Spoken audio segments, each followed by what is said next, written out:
وہ کرسی ہی کا استعمال کرتے ہیں اپنی دکان میں, گھروں میں, یا جہاں بھی کرسی ہی پہ بیٹھ کے اپنا پورا کام کاج کرتے ہیں. تو ایسے یہ چوتھی صورت ہے. تیسری صورت ہے. چوتھی صورت, بغیر مدد کے زمین پر اٹھ بیٹھ نہ سکتے ہوں, یعنی کسی کے سہارا اور کوئی جب تک سہارا نہ لگائے تو نہ اٹھ سکتے ہو نہ بیٹھ سکتے ہو, اس طرح کی کمزوری یا بیماری ہو.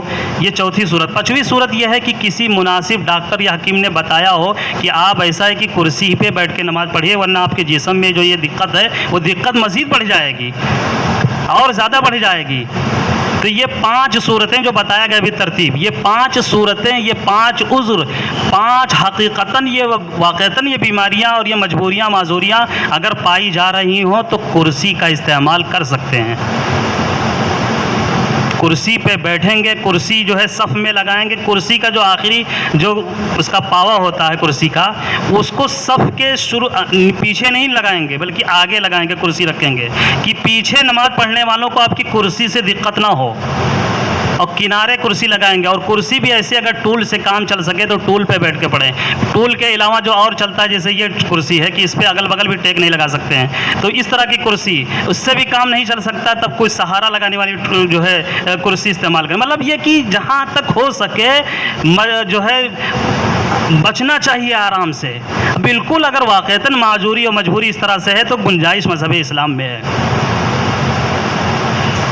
اور اگر اس طرح اللہ نہ کرے اگر کسی کے ساتھ ایسی کوئی معذوری مجبوری آ جاتی ہے تو یہ باریک مسئلے ہیں. ایک بار کسی مستند عالم مولانا مفتی سے پہلے تحقیق کر لیں کہ ہماری یہ کیفیت ہو گئی ہے, یہ معذوری مجبوری آ گئی ہے, اور جن کو بھی آپ جن سے بھی آپ کا تعلق ہے ان سے آپ ایک بار پہلے پوچھ لیجئے کہ اب ہم نماز پڑھیں تو کس طرح سے نماز پڑھیں, کیسی نماز پڑھیں کہ جس کی وجہ سے ہماری نماز قبول ہو جائے. اللہ تبارک و تعالی ہم سب کو کہنے سننے سے کہیں زیادہ عمل کی توفیق نصیب فرمائے.